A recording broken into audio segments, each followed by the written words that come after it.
Chers frères et sœurs, famille de l'Alliance, je suis content de vous retrouver en cette période de rentrée. Nous avons vu et nous avons vécu un été au rythme des Jeux Olympiques. Nous avons vibré, nous avons ri et parfois pleuré face à tout ce qui s'est passé. L'apôtre Paul dit que l'exercice physique a son utilité, c'est certainement dans ce sens-là, parce que le sport aussi rassemble au-delà des barrières culturelles, linguistiques. Mais le sport a ses limites, l'activité physique a ses limites. L'apôtre Paul dit que l'attachement à Dieu est utile à tout, car avec cet attachement, nous possédons les promesses de la vie pour le présent et pour l'avenir.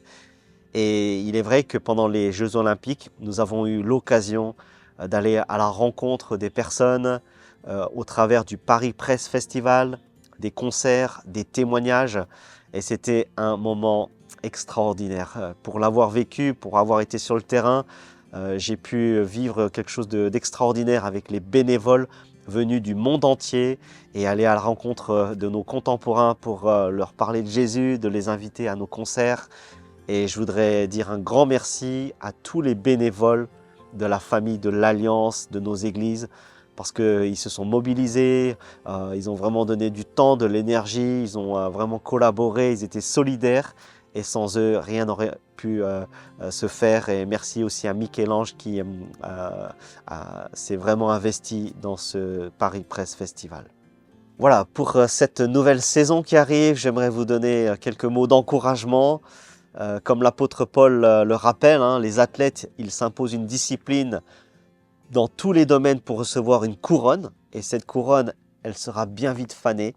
Mais je voudrais que pour les événements qui arrivent, on puisse s'encourager à nous rappeler que nous aspirons, comme l'apôtre Paul le dit, à une couronne qui ne se flétrira jamais. Alors je vous donne rendez-vous par région pour les journées fraternelles, les cultes en commun. Je vous donne rendez-vous aussi pour la première rencontre des responsables de groupes de jeunes qui aura lieu du 1er au 3 novembre ici en région parisienne. C'est l'occasion de se rassembler, prier ensemble et de mobiliser toute une nouvelle génération de leaders.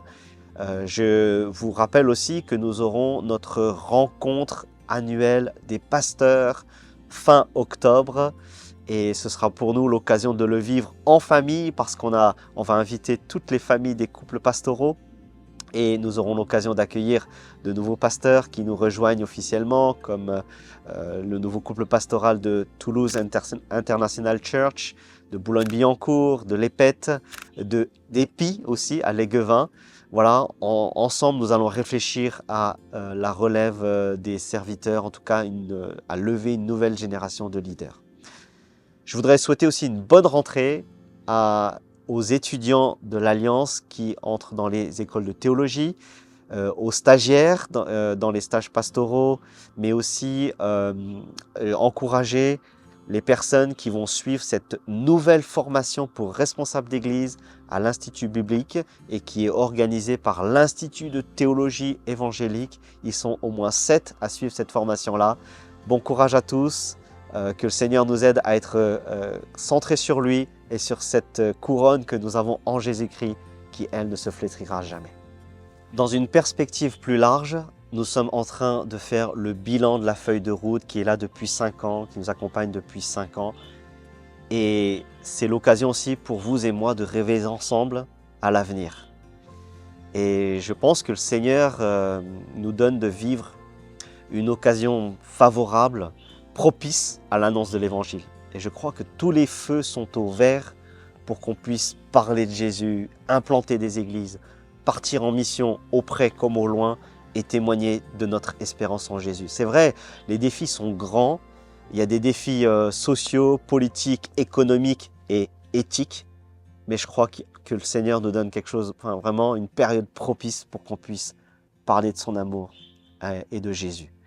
Donc ensemble, comme l'apôtre Paul le dit, poursuivons notre course vers le but pour remporter la couronne qui nous est donnée en Jésus-Christ. Et puis comme l'auteur de l'Épître aux Hébreux le dit, voilà, débarrassons-nous de tout fardeau, de tout péché qui nous entoure si facilement de tous côtés et courons avec endurance l'épreuve qui nous est proposée gardons les yeux fixés sur Jésus. Voilà, que le Seigneur vous bénisse, chacun et chacune, et à très bientôt.